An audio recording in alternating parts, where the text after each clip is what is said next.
Putu Satria Ananta Rastika. Pada kali itu umurnya 19 tahun. Ia dianiaya senior hingga tewas di STIP Cilincing, Jakarta Utara. Korban merupakan junior dari Tegar Raffi Sanjaya. Korban tewas diduga usai dianiaya oleh Tegar Raffi. Nah, ternyata ada fakta mengerikan di balik kejadian ini. STIP rupanya bukan kali pertama kejadian kasus seperti itu. Bahkan di tahun-tahun sebelumnya ada kejadian serupa. Lalu bagaimana kronologi dan fakta kematian taruna STIP tersebut? Yuk kita bahas.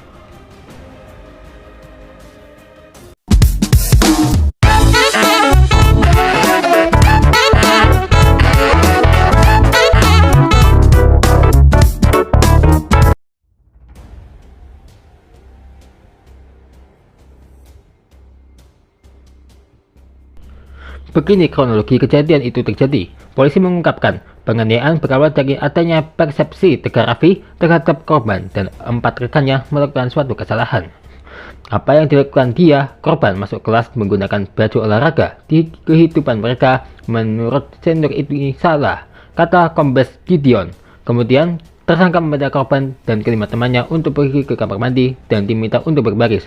Korban yang berada di baris paling depan pun dipukul oleh tersangka, di mana tersangka memukul di bagian ulu hati sebanyak 5 kali. Tak lama kemudian, korban tak sadarkan diri dan dilarikan ke klinik sekolah. Sayangnya saat tiba di klinik, korban dinyatakan telah meninggal dunia.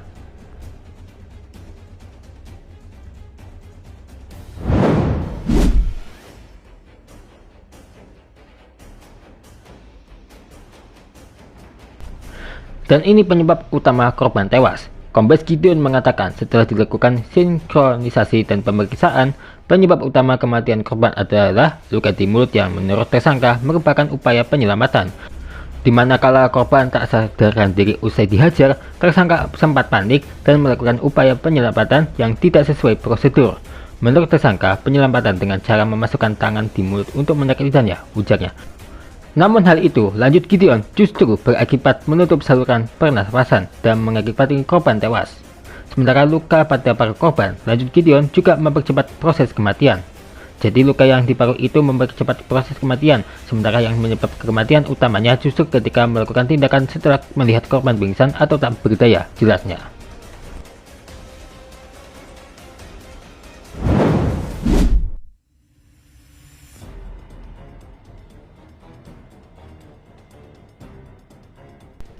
Nah, hasil otopsinya bagaimana?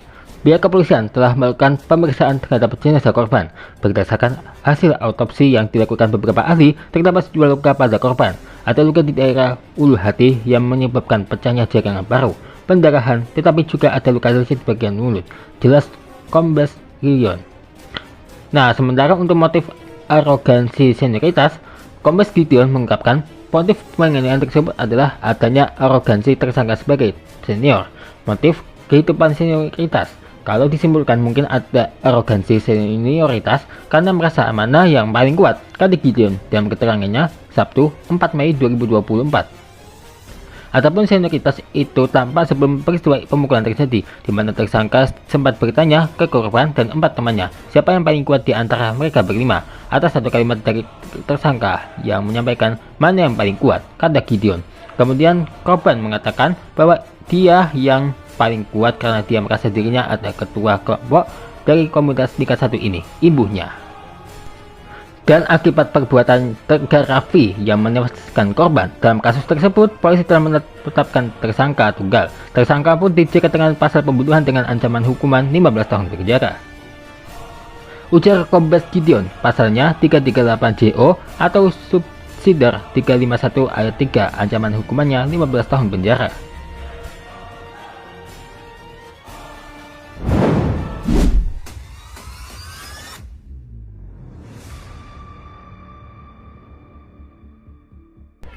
Mirisnya, ternyata kejadian ini bukan pertama kali terjadi, yang mana kejadian itu pertama terjadi pada Mei 2008 yang mengakibatkan Taruna Agung Bastian Gultom meninggal dunia. Atau fakta lainnya, ternyata kejadian serupa terjadi lagi di tahun-tahun berikutnya.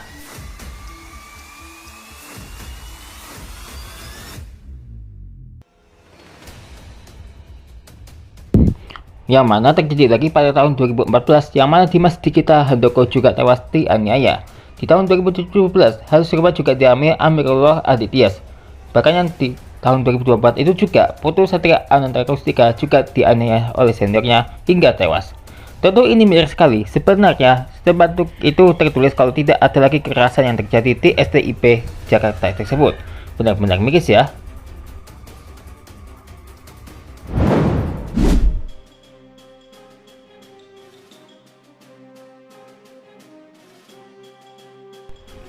Polisi menetapkan satu tersangka. Ini alasan mengapa polisi hanya tetapkan satu tersangka saja. Polisi telah menetapkan tersangka tunggal dalam kasus penganiayaan terhadap seorang taruna atau mahasiswa STIP Jakarta pada Jumat 3 Mei 2024 lalu. Sementara 4 orang rekan pelaku dianggap tidak terlibat. Adapun tersangka adalah mahasiswa tingkat 2 STIP Jakarta bernama Tegar Raffi Sanjaya yang berumur 21 tahun. Sementara korban meninggal adalah mahasiswa tingkat 1 STIP Jakarta bernama Putu Satria Ananta Rustika, umurnya 19 tahun. Gideon mengatakan rekan-rekan pelaku yang merupakan senior dan dari korban tidak terlibat melakukan kekerasan saat berada di lokasi kejadian, yakni toilet kampus perguruan tinggi yang berada di bawah Kementerian Perhubungan Kemenhub tersebut. Menurut dia, dalam rekonstruksi kasus benar ada 5 orang senior yang memanggil 5 junior yang dianggap melakukan kesalahan. Mereka dipanggil ke toilet.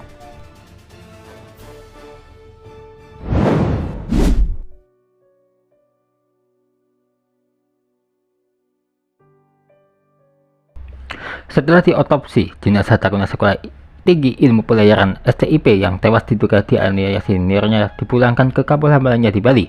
Keluarga, kerabat, dan rekan korban turut hadir melepas kepergian jenazah Putu Satria Ananta Rustika di Rumah Sakit Polri Kramat Jati, Sabtu 4 Mei 2024 malam.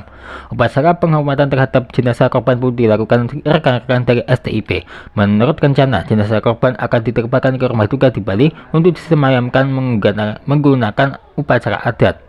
Polisi menetapkan tersangka dalam kasus penganiayaan mahasiswa STIP hingga tewas. Tersangka merupakan senior korban.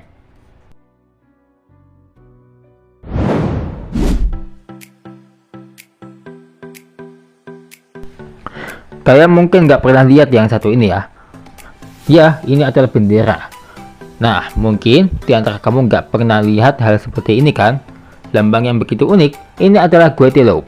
Guadeloupe adalah sebuah region Prancis yang terletak di Laut Karibia bagian timur, sebelah tenggara Puerto Rico. Guadeloupe juga termasuk salah satu dari 26 region Prancis dengan status region d'outre-mer. Perekonomian Guadeloupe bergantung pada sektor pertanian, tebu dan pisang, dan pariwisata. Guadeloupe terdiri dari 5 pulau: Pestere, Grande Terre, La Desirade, Las Saintes, dan Marie Galante. Secara administratif, Guadeloupe dibagi menjadi 34 komune, di antaranya Saint-Barthélemy yang pada awal tahun 2007 dan akan berstatus kolektif d'outre-mer. Sebagian besar populasi Guadeloupe berupa etnis Mulatto dan menganut agama Katolik. Etimologi, kepulauan ini disebut Karukera atau Pulau Perairan Indah oleh penduduk Asia Arawa. Christopher Columbus menamai pulau ini Santa Maria de Guadeloupe pada tahun 1493 berdasarkan Buddha dari Guadeloupe, sebuah tempat suci bagi perawan Maria yang dihormati di kota Spanyol Guadeloupe, Extremadura. Ketika wilayah ini menjadi koloni Prancis, nama Spanyolnya tetap dipertahankan meskipun terdapat perubahan dalam ejaan bahasa Prancis dan fonologi. Kepulauan ini secara lokal dikenal sebagai Guada. Kira-kira kalian mau nggak ya datang ke Guadeloupe?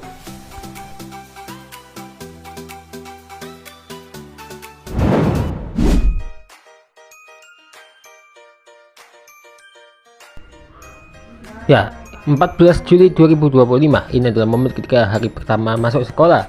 Sekian lamanya libur ya. Nah, pas libur kalian senang apa enggak? Atau malah bagi tugas sekolah? Jika gitu ya tonton ini sampai habis.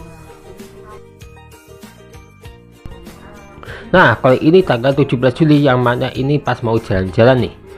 Wah, seru banget kan? Ditunggu di kelanjutannya.